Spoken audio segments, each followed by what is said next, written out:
तो आज हम बात करने वाले हैं कि वाई सम इंडियंस हेट बुद्धा। गौतम बुद्ध को कुछ इंडियंस हेट क्यों करते हैं। गौतम बुद्ध के बारे में जिनको नहीं पता है मैं बता दूं। पहले गौतम बुद्ध को सिद्धार्थ बोला जाता था। उनके माँ बाप को किसी ज्योतिषी ने कह दिया था कि ये सन्यासी बन जाएगा और वो राजा थे तो चाहते थे उनका बेटा भी राजा बने। उन्होंने सारी चीजें जो दुख हैं, जितनी भी रियलिटी है लाइफ की, वो छुपाई सिद्धार्थ से, ताकि उन्हें पता न चले कि जिंदगी में दुख है और वैराग्य न आए उनके मन में, तो वो ये राजपाट छोड़ के ना जाए। बट उल्टा हुआ, जितना छुपाया तो एक दिन उन्हें सब कुछ पता लग गया। तो ज्योतिषी ने उसकी प्रेडिक्शन सही हुई ना हुई, बट ये तो लॉजिकल बात है कि इतना छुपाओगे तो कभी ना कभी तो सामने आएगा ही। और एकदम से जब किसी चीज का झटका लगता है तो फिर वो चीजें समझ नहीं आती है और इंसान उन चीजों को छोड़ नहीं चाहेगा। एक साथ पता लगा डेथ क्या होती है, बीमारी भी होती है, इंसान को बूढ़ा भी होता है, और एक संन्यास का रास्ता भी है जहाँ से तुम सत्य की खोज कर सकते हो। मैंने गौतम बुद्ध ने बाद में स्टार्ट किया चीज खुद को पहचानना, जानना। फिर कहते हैं उन्हें एनलाइटमेंट की प्राप्ति हुई 7 साल के बाद में। तो उनका रास्ता है ना, हमेशा जो पुरानी चीजें, पुरानी जो व्यवस्था थी, हमेशा उससे थोड़ा सा अलग रहा है। जो पुरानी जो सोच थी उसमें बात होती थी हमेशा गॉड की, उसमें बात होती थी हमेशा कि तुम्हें गॉड के लिए क्या क्या करना चाहिए, क्या क्या तुम्हें करना होगा गॉड के लिए। बट गौतम बुद्ध ने बात की थी जो इंसान है और जो उसके अंदर जितनी भी चीजें चल रही है, जितने भी दुख चल रहे हैं, उसके ऊपर दुख क्या है, दुख को खत्म करने का रास्ता क्या है, उसके ऊपर हम कैसे जा सकते हैं, इन सब के ऊपर बात की थी। बुद्ध जो फिलॉसफी है उसमें 10 जो होते हैं सवाल, बुद्ध ने पहले ही कह दिया था मैं इनके ऊपर कभी भी बात करना ही नहीं चाहता हूँ। उनमें से कुछ ये थे कि क्या दुनिया है, ये क्या हमेशा रहेगी या फिर ये कुछ टाइम के लिए है, क्या गॉड है या फिर नहीं है। उन्होंने कहा था कि मेरे को कुछ है चीजें पता, बट वो चीजें ऐसी है जो मैं अगर तुम्हें मेरे वर्ड से बता भी दूंगा तो भी तुम्हें समझ में आ नहीं पाएगी, क्योंकि वो चीजें तुम्हें खुद को एक्सपीरियंस होगी करनी। और दूसरी बात, अगर तुम्हें इस चीज का हो भी गया पता, गॉड क्या है, वर्ल्ड क्या है, तो भी उस चीज का उतना फायदा होगा नहीं जब तक तुम्हारे अंदर की जो दुख है ना, तुम्हारे अंदर की जो चीजें है ना, तुम्हारे अंदर की जो रियलिटी है ना, उससे तुम मिल नहीं पाए हो। तुमने गॉड को मतलब पहचान लिया कि अच्छा गॉड तो ये होता है, दुनिया तो ये होती है, दुनिया तो इतनी रहेगी, दुनिया का तो सच ये है, और तुम अंदर से दुखी हो, ये क्या हो जाएगा उसका मतलब। और एक इंसान जिसको दुनिया कब तक रहेगी, दुनिया कब तक है, गॉड के लिए क्या करना है, गॉड के लिए क्या है नहीं करना, इस सब से उसको है नहीं मतलब। बट उसकी लाइफ में वो जो शांति होती है, परम शांति की जो स्टेट होती है, वहां तक पहुंच चुका है। तो अब ऐसा इंसान सोच के देखो कि वो तो देखा जाए तो कि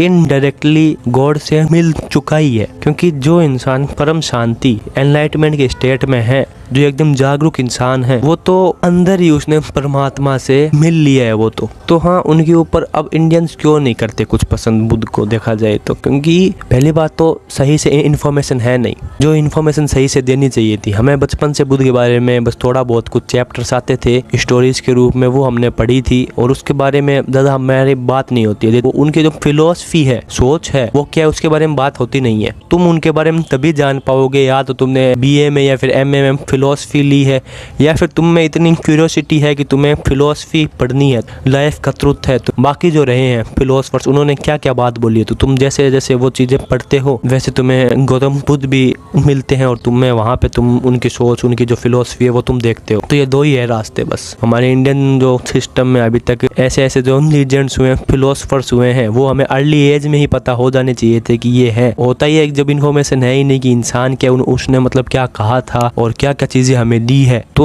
जब हमें सामने से कुछ भी आ जाएगा ना कि अच्छा ये तो इंसान ऐसा था, तो हम उसकी बात मान लेंगे, क्योंकि हमारे पास कुछ इन्फॉर्मेशन नहीं है कि ये इंसान ऐसा नहीं था, इसने ये काम किए हैं। दूसरी बात ये है कि लोग लेते हैं मिस इन्फॉर्मेशन। लोगों को ऐसा लगता है कि जो गौतम बुद्ध थे वो ब्राह्मणों के विरोधी थे, बट जबकि ऐसा है नहीं। गौतम बुद्ध उन ब्राह्मणों के अगेंस्ट में थे जिन्होंने वेद शास्त्र पढ़ के उनके गलत ट्रांसलेशन करके सिर्फ अपने फायदे के लिए उन चीजों को यूज किया, जिन्होंने लोगों को लूटना चाहा, लोगों को बेवकूफ बनाना चाहा। गौतम बुद्ध का कहना था कि तुम्हें हमेशा जो ट्रुथ है, रियलिटी है, सत्य है, तुम्हें हमेशा वहां तक जाने की कोशिश करनी चाहिए, क्योंकि ये तुम्हारा राइट है। तुम एक इंसान हो और तुम्हारा जो सत्य है, जिसे कई लोग भगवान कहते हैं, कई लोग अलग अलग नाम दे रखे हैं, वो कहीं बाहर नहीं है, वो तुम्हारे अंदर है। तुम्हें आंखें खोल के तुम्हारे अंदर झांकना पड़ेगा, तभी तुम्हें वो तुम्हारा गॉड होगा यहाँ पे अंदर तुम्हारे। पहले के जो होते थे ब्राह्मण, उन्होंने वेद की गलत ट्रांसलेशन पढ़ के, जो शास्त्रों की गलत ट्रांसलेशन पढ़ के जानवरों के बलि देनी स्टार्ट की थी, गौतम बुद्ध ने सबसे पहले उसके ऊपर मतलब अपना विरोध जताया था कि ये चीज गलत है। अगर कोई भगवान होगा तो उसने जो जान दी है वो सेम जान मेरे में है और वो सेम ऊर्जा वो सेम जान इसमें है, मेरे में इसमें क्या ही हुआ फर्क। मैं इसकी जान लेके क्या ही हो जाएगा, इसकी जान लेने से कौन सा ऐसा भगवान है जो खुश हो जाएगा। सेकंड जो था विरोध वो था जो ये मान्यताएं रीति रिवाज चल रहे हैं जिसका मतलब नाम ले लेके आप जो सामने वाले जो लोग हैं उनको बेवकूफ बना रहे हो। अगर तुम ये चीज करोगे नहीं तो तुम्हारे साथ तो ये हो जाएगा, भगवान तुम्हें पाप देगा, ये वो उनके मन में आप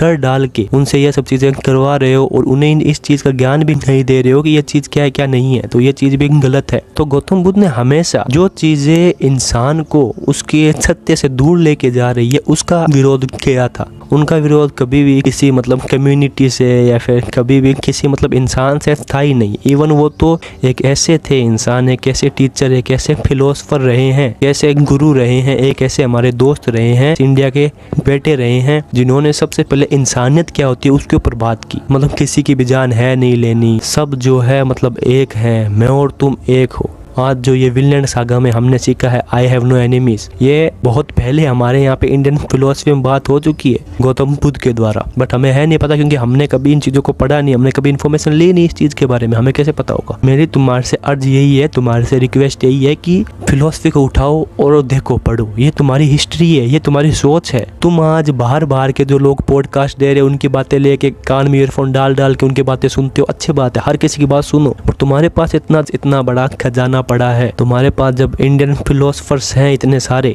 उनको तो देख लो उन्होंने क्या क्या बात कही है, तुम बहुत कुछ सीखोगे। जब तुम उनको देखोगे पढ़ोगे तो तुम किसी एक सोच से बंध के नहीं रह जाओगे, तुम्हारा दिमाग खुलना स्टार्ट हो जाएगा। तुम्हें ये चीज होगी आवाज की हाँ ना वो सही है ना मैं सही हूँ, मेरे को अभी बहुत कुछ है सीखना, और तुम फिर खुद के दिमाग को खोलना स्टार्ट हो जाओगे। और गौतम बुद्ध के बारे में तो मैं स्पेशली चाहता हूँ कि तुम स्पेशली पढ़ो। बाहर वाले जो देश हैं साउथ कोरिया, जापान, चाइना, इन्होंने उनको अपना लिया, बट सबसे पहले शुरुआत हमें करनी चाहिए थी क्योंकि वो हमारे यहाँ से ही गए हैं और हमें ही नहीं अपनाया, हमें हेट करने पे रह गए। अभी भी देर नहीं हुई है, यूथ बहुत बड़ा है इंडिया का, आई होप सो हम उन्हें अपना सके, आई होप सो हम उनसे बहुत कुछ सीख सकें। वो किसी के अगेंस्ट में थे नहीं, बस वो जो पुरानी व्यवस्था चलती आ रही थी उसके नाम पे जो लोगों को बेवकूफ बना रहे थे, यूज कर रहे थे क्योंकि सामने वाले को ज्ञान था नहीं, उसके विरोध में वो जरूर खड़े हुए थे उस वक्त। गौतम बुद्ध ने किया, आज अगर तुम्हें भी करना वो पड़ जाए तो डरना मत, क्योंकि सबसे ऊपर होती है इंसानियत, ट्रुथ और सत्य और शांति की ओर जो जाए रास्ता। बाकी मिलता हूँ अगली वीडियो में, तब तक के लिए मस्त रहो, व्यस्त ऐसे ही देखते रहो और मजे में रहो। बाय।